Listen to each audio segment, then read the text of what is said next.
2, 1, go. Hi everyone, welcome to episode 1 of the podcast. Today I'll be introducing my guest, Amir, and we'll be talking about the pressures that society presents for a student at university. Let's go.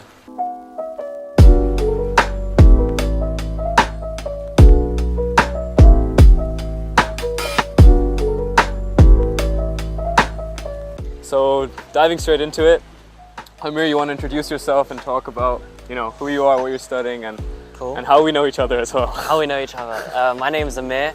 I do biomed at Warwick Uni. I do the same course as Mustafa. And we're going to talk about this topic because it's close to the heart, defo. For all of us, probably more like something that nobody talks about, but we can actually relate to, and it's not spoken about a lot. So I met him through my housemate Mehdi, and then now we're friends. Yeah, perfect. So I wanted to start with just asking you about the academic part of the pressures. So far in our years at university, obviously because of COVID, there's been, a lot of pressures that no one had really seen before and things that we hadn't expected. So you want to sort of tell me about how the pressures not only changed, but how they evolved during the 3 years so far? I think there's been a lot of stresses, pressures you might get, especially the coming out of like social pressures, people trying to find friends, and people didn't really like see that as a big part of university. Like it was more seen as like you meet your friends and you go with it, but it was more for the people that hadn't met their friends or they were coming into uni, and that was a new whole pressure that they didn't deep was going to be as big as it was. Yeah.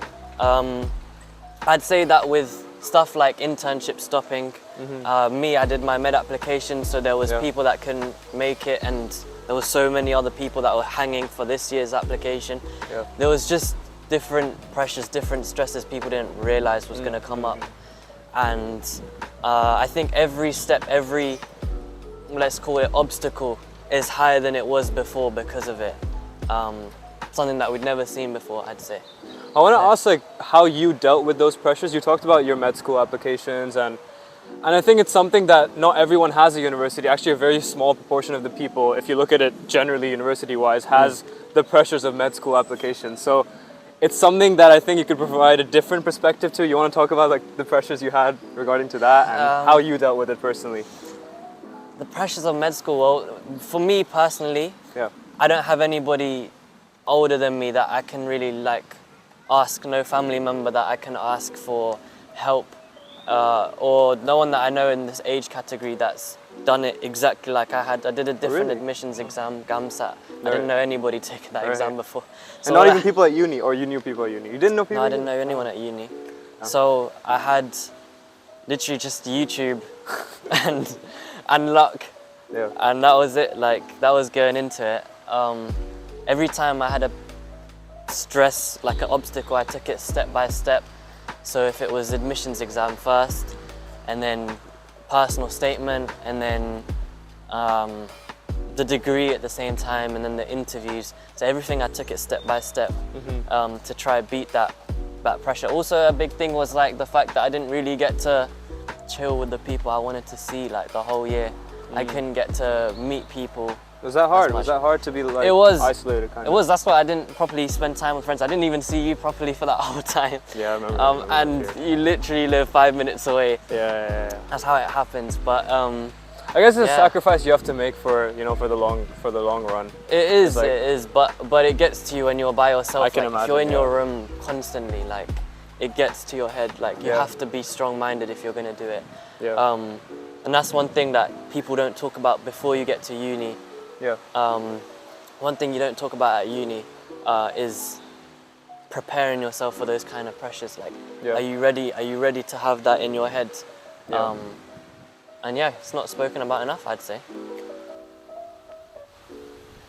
So I wanted to sort of go into more about the pressures before uni. So how it was for you during school and at home, when the pressures are quite different to what they are at uni. I think there's less of an influence maybe of the people, and you spend most of your time at home, so how are the pressures there? How did they compare to now? Just talk a little bit about that. So I'd say that my biggest pressure was being an only child.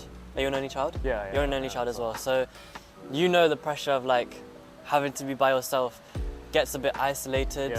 You don't relate to anybody. But not only that, it's that pressure that you internally get that you have to make it and you only have yourself.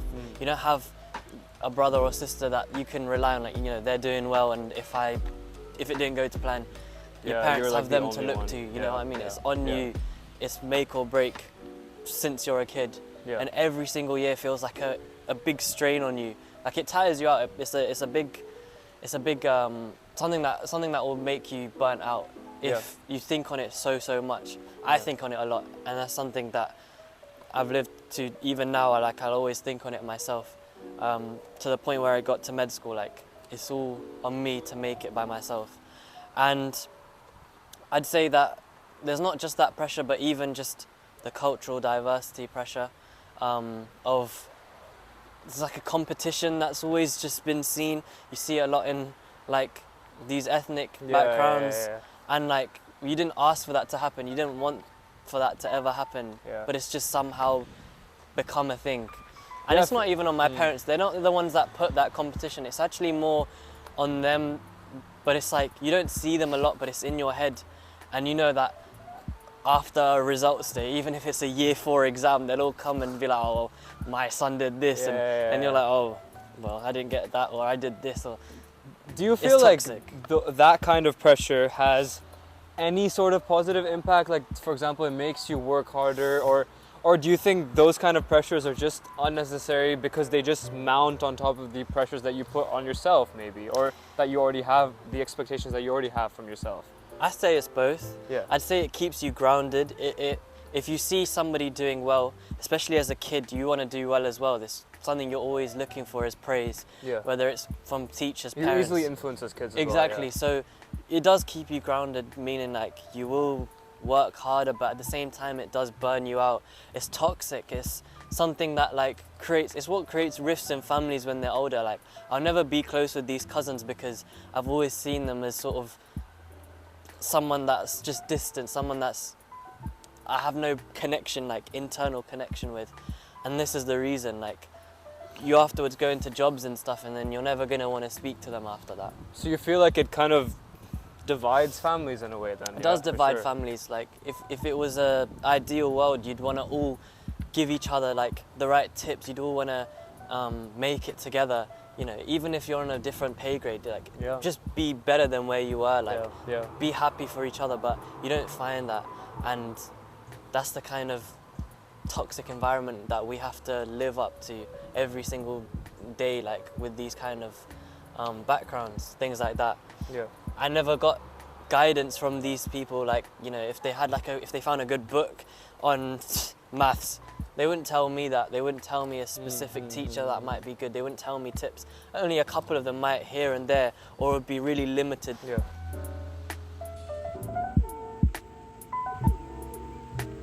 So I wanted to talk more about, you talked about, you know, not having the relationship you would have liked with your cousins and also being an only child. So how did you cope with those two things together? You know what, sometimes I could say I didn't cope with it. Sometimes I was just what we'd say down bad. We're down horrendous. I'd just be by myself, or sort of my friends to me are sort of now the new family kind of thing. Like I take my friendship seriously because of it, because they're the ones that I speak to, relate to. Is everything. that why now at uni you have like 1 million friends, and when we go to the library, this guy like he literally meets someone every 10 seconds. You don't even study. Yeah, that's why I said, you know what, when I get to uni especially, and because we live here, like I want to find. Because you told me in first year in labs you would go and try to like talk to different people, and that's something I never did. So you want to tell me what you did and like how you made. What I do is just speak to everybody, try to get to know a lot of people, and then filter them out after. As bad as it sounds. Okay. I'd filter out the ones that I didn't really see, like either trying or just I didn't click with or connect with like that, and then the ones that I kept closer, the ones that I'd say I relied on them a lot, especially in the like pressure times. I'd rely on them a lot. I'd always be around them for comfort, which is something I need to work on to be able to like live with my own company. They always say that you should do that. But is that not the same for you as like an only child? Would you not say you did that as well? Honestly, yeah, same. For me, I think that friends added that sort of, comfort factor as kids, and I don't think I ever felt really like the loss or the lack of a sibling. I think growing up, I just remember always being so busy and things with friends, and I think my parents obviously played a huge role in that, just putting me into different clubs and sports and whatnot. So I feel like I never really deeped it, to be honest, and it's a classic question people ask, like, how is it being an only child? And I never really considered it until uni, where I feel like it had a positive impact as well, because it makes us more independent. And maybe not so much at home, where you're just alone and you're kind of given everything at home. But when it comes to uni and you realize maybe a bit more about what life means for you, it's kind of makes you a bit more independent, I found, not having a sibling. True. But we're lucky at the same time that we know how to speak to people. Because when I came to uni, I gave myself the challenge of like, you have to get out of your comfort zone and speak. But if it wasn't like that, there's people that don't know how to speak, they're not comfortable, and those are the people that you don't see them struggling, but they do struggle.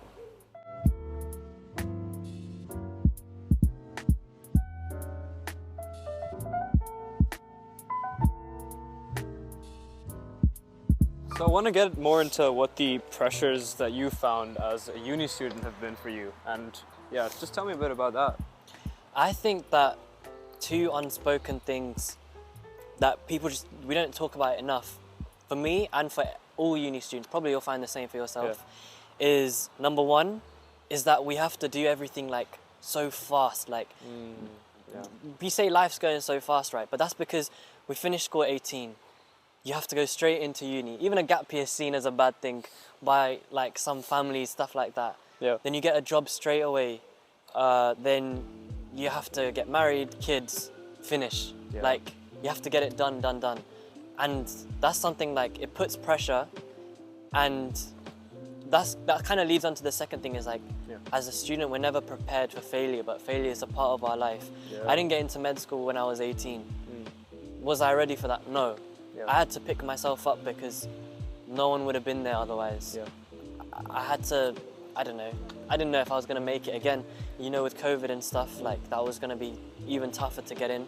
But no one prepared me for failure. When you look at like LinkedIn, it's someone saying, oh, I'd like to thank Bethany and Graham for getting into this internship, or I've just graduated with a first-class degree. But you never see the people that don't get in. You never see the people that like got themselves out. It can be a double-edged sword, there, right? Like it can be a double-edged sword, because it's like, it's good in a way that it maybe motivates you to try and achieve what they've achieved, but it can be a bit draining at times if you only see that and you don't see the process. But if you're in a down period, and that's what everyone's going to be in a down period, even if you're not a down bad period, and if you're only surrounded by success stories and you're not seeing other people going through their like story, then it feels like you're the only person that's in that period. It makes it worse on yourself. It's more like is it a positive or a negative feedback loop where it keeps going? I think it's positive.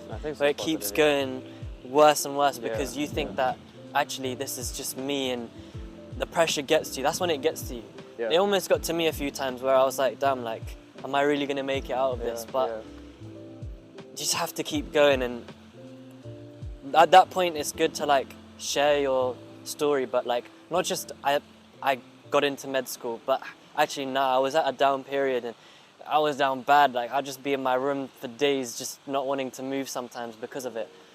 But how you just take everything as it comes, like whether it's like, okay, now it's the time for admissions exams, I do that, and then I think about my degree, and then I think about the interviews, personal statement, whichever order it comes in, you take it one at a time. But that's one thing as a student, you don't see it from your parents as well. They're not ready. They don't expect you to fail. The teachers at school, they didn't help you if you didn't get in. It was like, you're meant to do this, and if you don't, then you're on your own 2 feet. Like, that's something that needs to improve. Something that needs to help students is, how do you get out of that down bad period? Because we're still young, so we're not going to know how to always do it. They might have seen it and they don't want us to fail. But at points they would have failed, our parents would have failed, or our teachers would have failed. They need to tell us how to like get out of that moment. What do you think the solution is in order to bridge that gap though? Like we've seen, there is quite a big gap I feel in this generation and the last generation, or our parents' generation rather, in terms of communication. I think it's one of the biggest gaps, and probably because of technology and everything, and how the pace at which the world is, you know, advanced at. So what do you think the way to bridge that gap is? And if there is one, how do we sort of get everyone to get on that way and not just have it house by house? What do you think about that? You know what, I think that we always try blame, let's say, our parents for not wanting to understand us, but how hard have we tried to speak to them or make them understand what we're doing? Because if they don't understand, then how are they going to change their ways? It's like a thing, and even maybe myself, the way how I've grown up is I've made my friends closer than my own parents, or people make their friends closer to themselves. They'll tell their secrets, or they'll tell how they're emotionally feeling to their friends, but not their family. So they're not going to understand fully how to deal with that. Mental health, parents, they're in a generation where they don't understand that. I think culturally as well, it's kind of a taboo, Culturally, right? In our 100%. cultures, yeah. So it's one of those things where like we have to, number one, the first thing is to always try. Like if we're in a position now where they don't understand, if you try make them understand and they don't understand, you're in the same position as you already was. So you're already, there's no difference. So you might as well go ahead and try it. So try speaking to them, making them understand, putting themselves, like your parents would have probably felt this, but they didn't realize that that was what was making them feel that, because obviously they would have gone through their tough times as well. Yeah. So if they can understand from that, then great. You talk about how you want to change, how you communicate better with them. They might even have advice that you didn't realize they could have given you. There's sometimes my parents might give me advice that they've gone through stuff where I would have thought, damn, I didn't think you would have been able to give that to me. But if you've tried to give it to them and they're still really closed book, they don't want to like talk about it, then it's about us changing it for the next generation and making sure that we actually connect properly with our kids, understand their feelings, and get themselves to like a good position. We're in a good position, but how do we do it in a way where it's not like a secretive thing for them to hide stuff, or for them to be so comfortable enough to open to us? Yeah.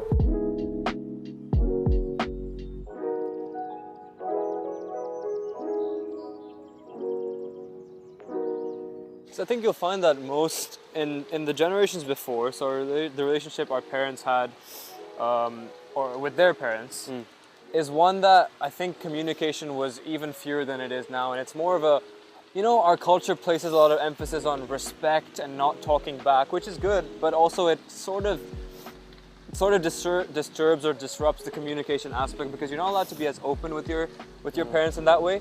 So I think that's something that in this generation is at least better, is that we can, if we want to have an open conversation with our parents, and they're more likely to accept it in a better way than previously, whereas it's like you cannot say anything that may, you know, be different to their opinion. So I do agree with you that it does fall on us as well to have those conversations as well.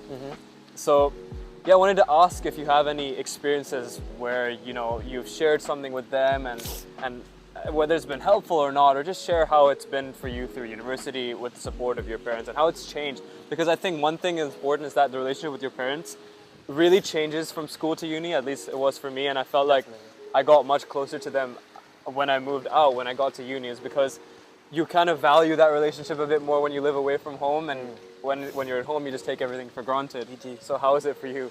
I'd say that, like, you know, when I was at home, because the pressure does get to you, that kind of thing hits you where when you don't get your way or when they don't understand you, your go-to thing is to argue or to shout, something like that. But it doesn't work. Like, they'll never understand you. They'll never want to understand you if you shout.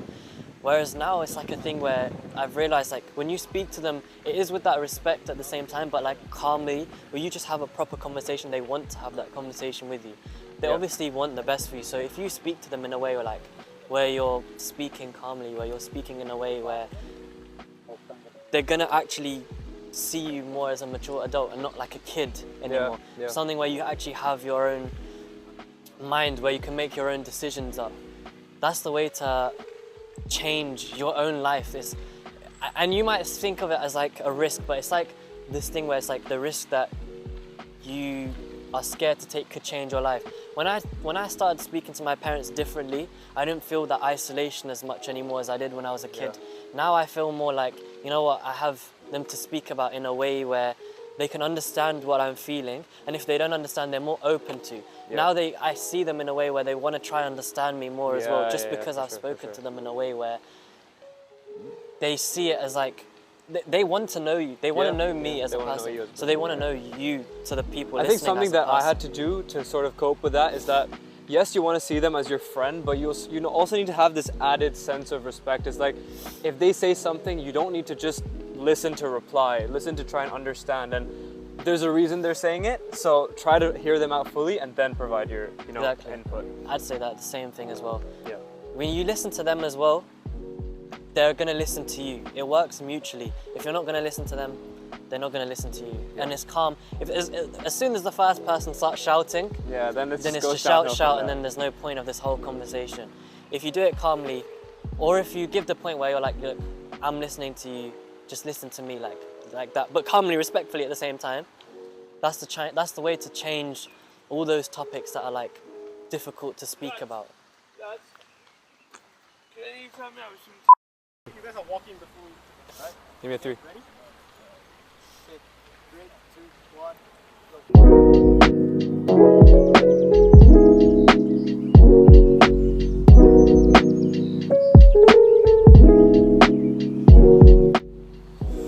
Well, Amir, thanks for hopping on to episode 1. That's calm, no problem. And hopefully we'll get you on soon as well. Fast and many. Appreciate you. So what now? Bro, I'm gonna go down now. Is it? I don't know, I need to go do this or something. This? Bro, we have like a month. I know, but I have to. Bro, you're taking it this. It's stunts.